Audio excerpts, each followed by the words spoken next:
Buenas, en esta clase vamos a abordar el tercer módulo de introducción a la problemática del diseño y su expresión. ¿Sobre qué vamos a hablar? Vamos a introducir a las nociones básicas que relacionan las necesidades humanas y las respuestas del diseño. Es decir, lo que nos vamos a preguntar es cómo el diseño está vinculado y cómo dar respuesta a determinadas o distintas necesidades humanas. ¿Dónde se localiza esta tercera clase? Estamos en el momento 3, ¿no? Este momento 3 podríamos decir que es un momento bisagra en todo el cursado de la asignatura y en toda la estructura de la asignatura. ¿Por qué? Porque por un lado incorpora nuevamente los distintos temas y cuestiones que hemos venido trabajando en el momento 1 y en el momento 2, como la escala, la materialidad o la representación, introduce sus propios temas y sus propios contenidos, pero a la vez abre la puerta a lo que será el momento 4, que es de proceso proyectual y de síntesis. El momento 3 y el momento 4 pueden ser entendidos como un único bloque porque uno se relaciona directamente con el otro. Es decir, el 4 va a estar relacionado directamente con el 3. Ahora bien, ¿qué temas vamos a introducir en este momento 3? Desde lo conceptual, vamos a hablar sobre cómo el diseño, en este caso específicamente estamos en la carrera de arquitectura, entonces el diseño desde la arquitectura va a dar respuesta a las distintas necesidades humanas y cómo son estas respuestas a las determinadas necesidades humanas. ¿Y cómo vamos a estudiar esto desde lo práctico, desde la ejercitación? Lo vamos a abordar a partir de lo que llamamos la observación y el registro analítico y la representación reflexiva. Es decir, vamos a tomar un ejemplo, un determinado ejemplo, y lo vamos a analizar a partir de la observación y el registro analítico, tomando estas dos cuestiones, la observación y el registro, como parte de procesos que ayudan no solo a analizar o a entender el por qué determinados diseños dan respuestas a determinadas necesidades, sino que también, además de conocer, son con el tiempo formas de aprender y de tomar decisiones proyectuales. Es decir, que la observación y el registro es, si se quiere, un primer paso para tomar decisiones de procesos proyectuales.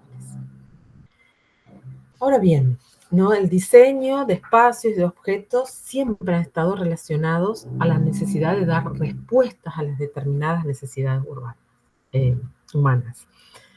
Entonces, la arquitectura es una disciplina técnica, es de una disciplina del arte, pero estas están relacionadas a las respuestas o condicionadas a las respuestas de las necesidades humanas.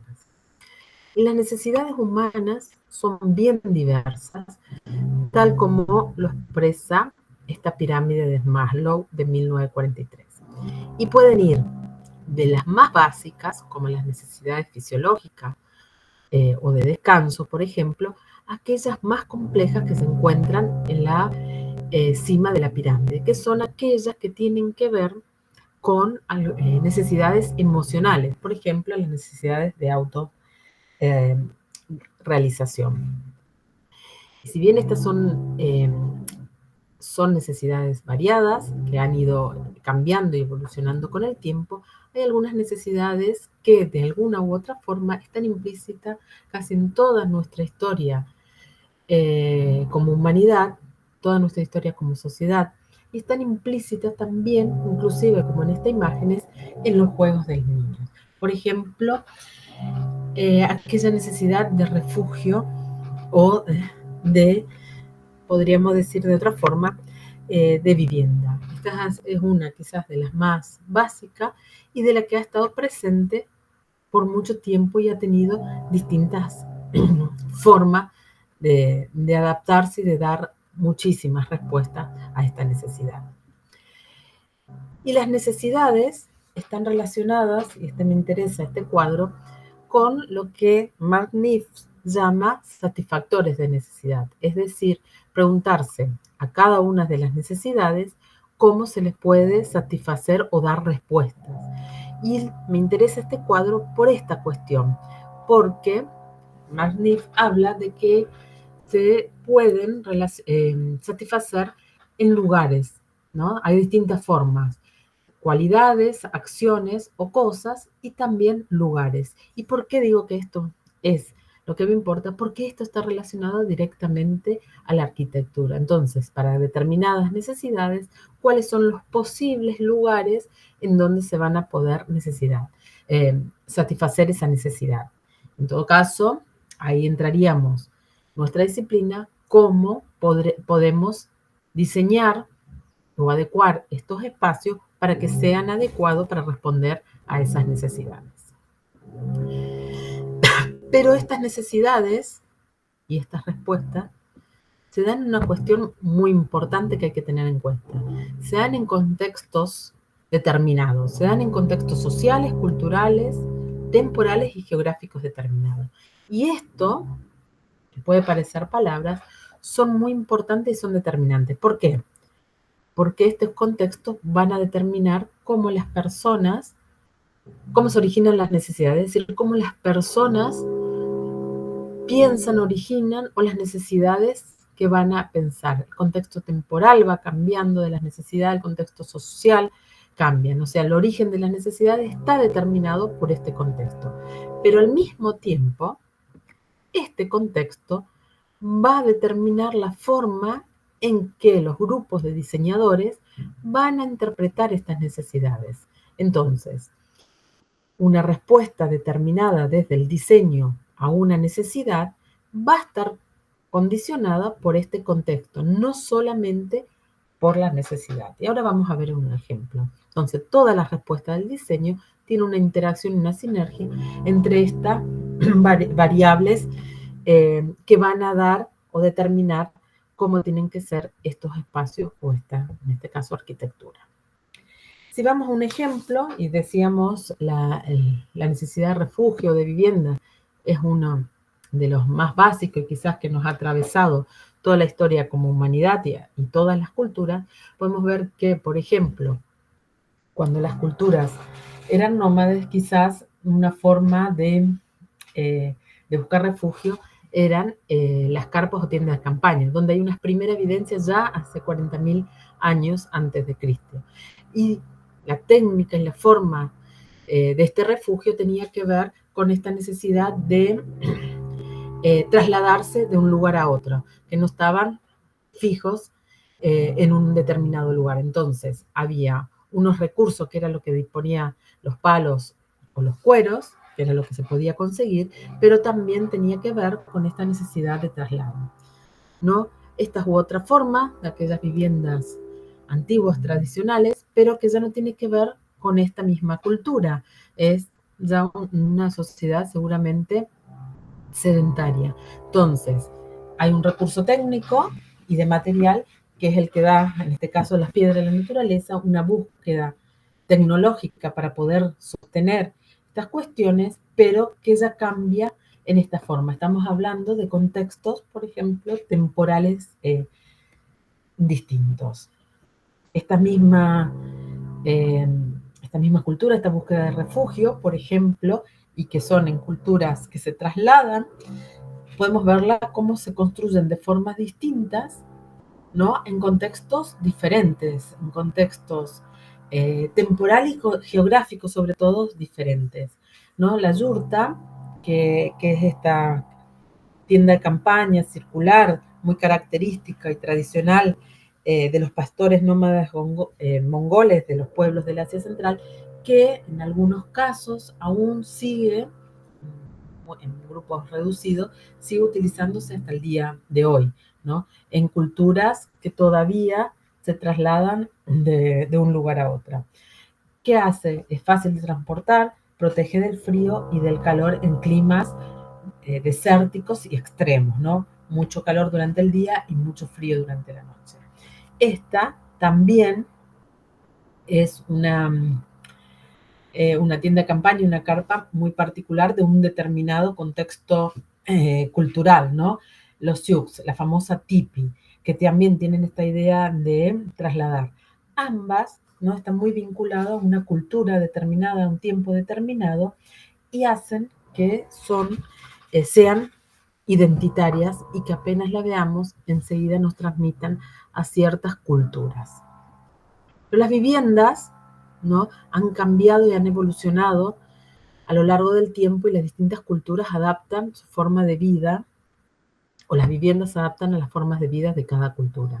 Esta, por ejemplo, podría parecernos bastante extraña para el contexto en que nosotros estamos acostumbrados a movernos. Sin embargo, son unas viviendas tradicionales en Burkina Faso.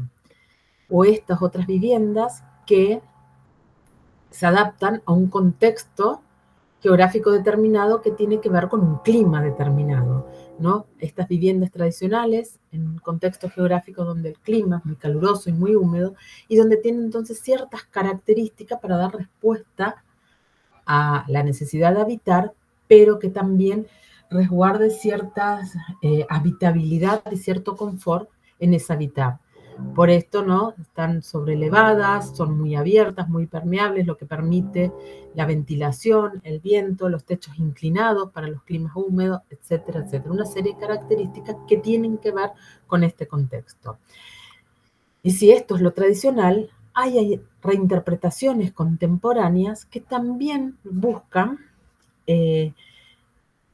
adaptación a ese contexto geográfico y en este caso climático particular. Por ejemplo, esta casa en Brasil o esta casa en Ecuador, donde también, si ven, están sobrelevadas, también son muy permeables, también permiten el paso de la ventilación y tienen todas unas ciertas características que tienen que ver con este clima de este contexto geográfico.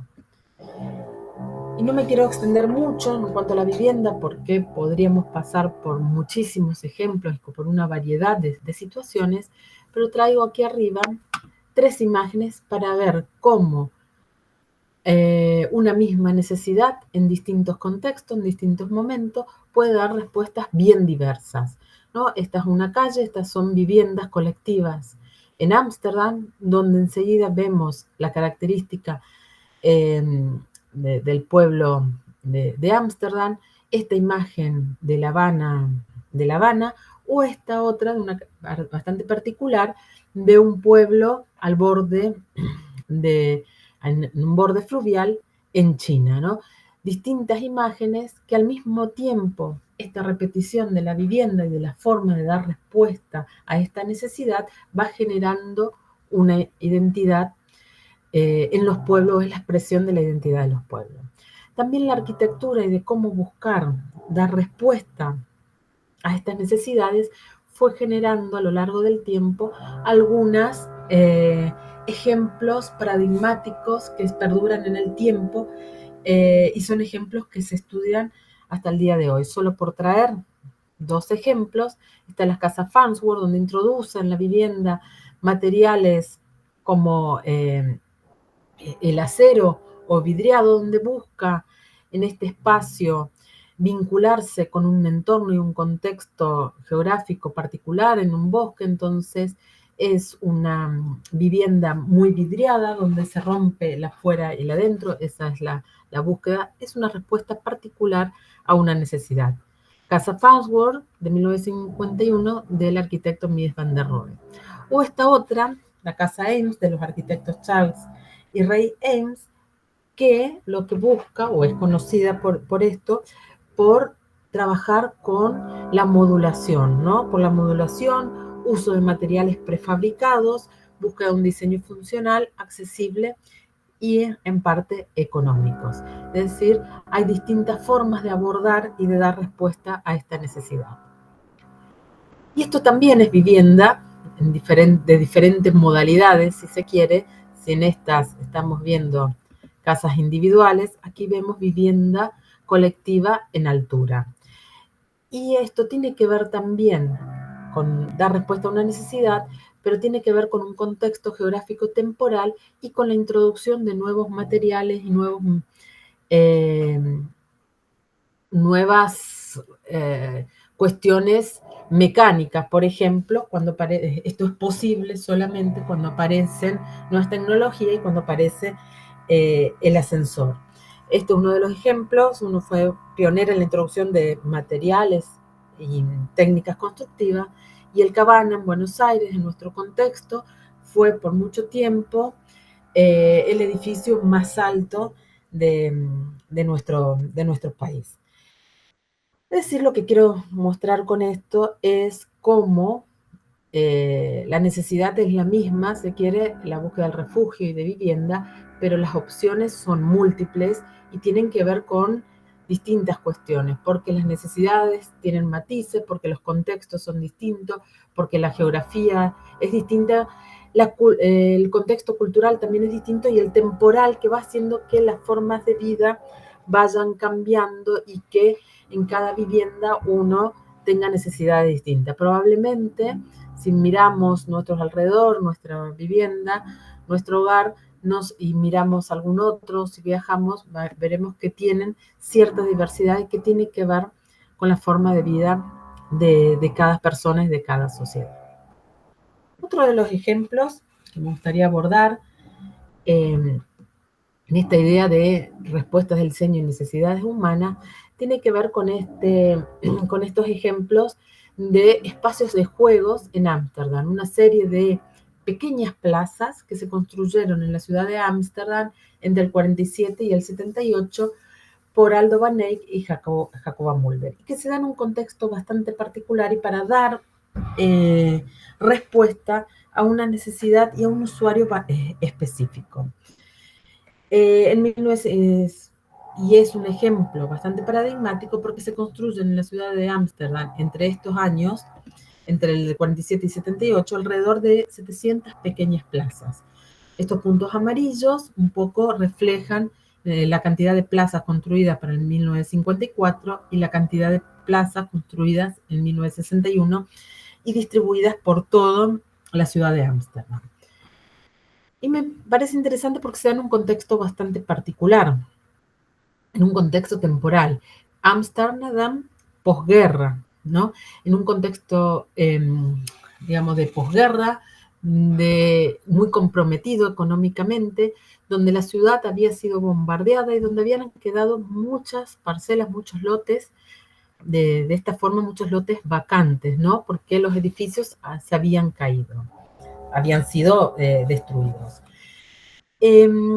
Jacoba Mulder desde el ayuntamiento observa que estos espacios espontáneamente van siendo apropiados por las personas que necesitaban de espacios libres, pero no solamente, no por todas las personas, sino especialmente por los niños y niñas, que aún así, en estas condiciones, se apropiaban, empezaban a jugar en estos espacios.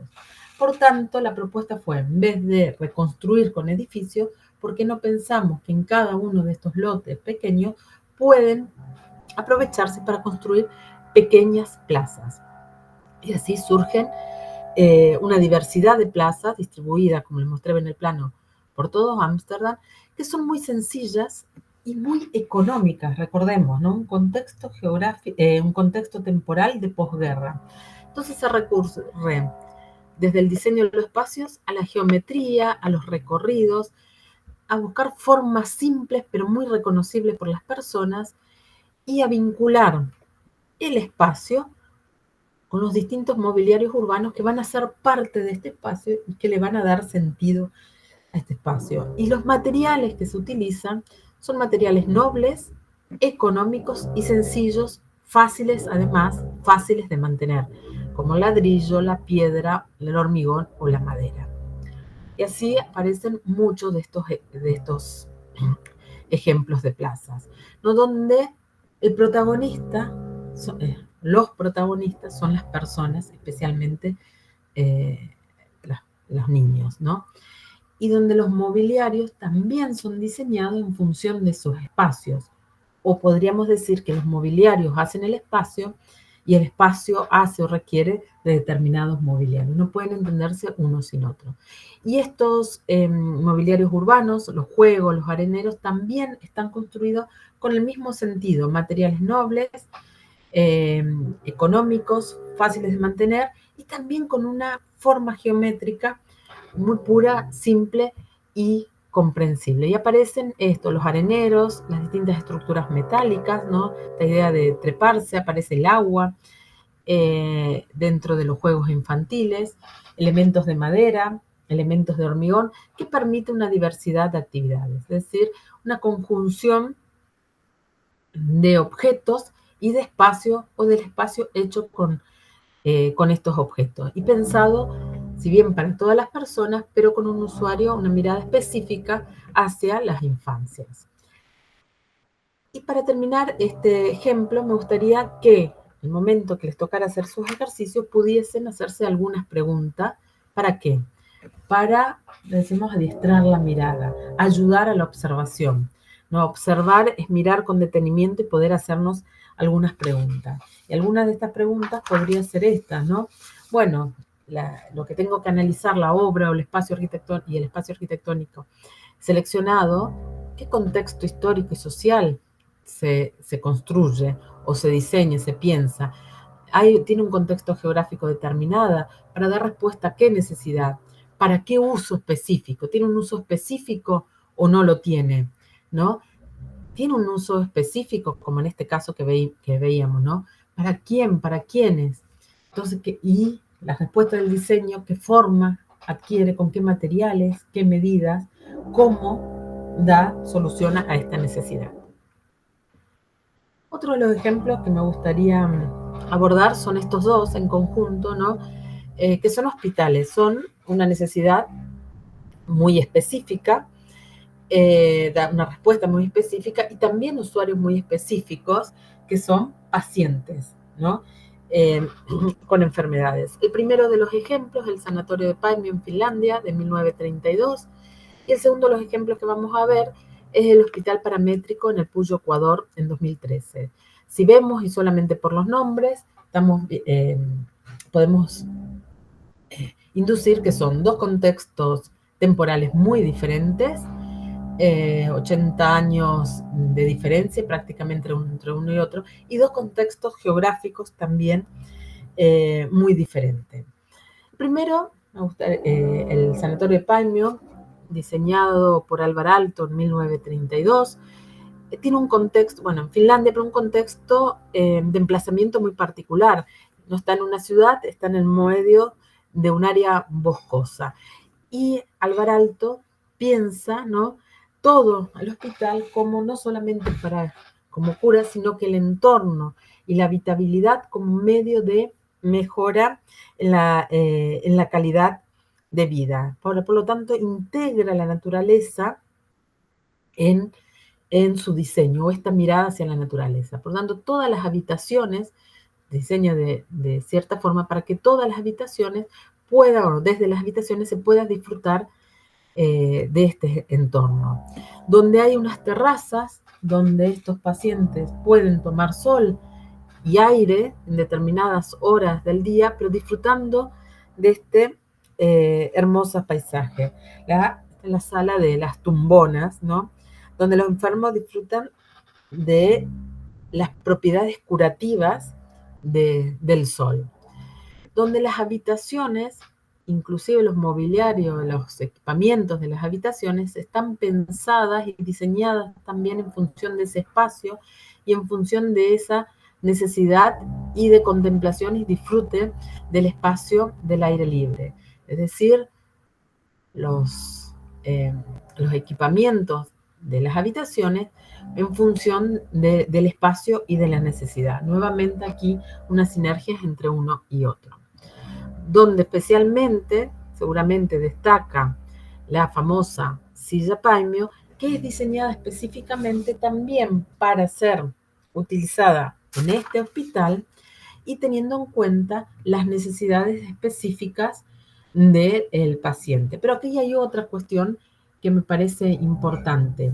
Si bien tiene su antecesora o está inspirada en esta silla anterior, introduce otra cuestión que también se ve en las arquitecturas, que es cambia el material apoyándose en una tradición artesana de madera y utilizando los materiales propios de este contexto geográfico.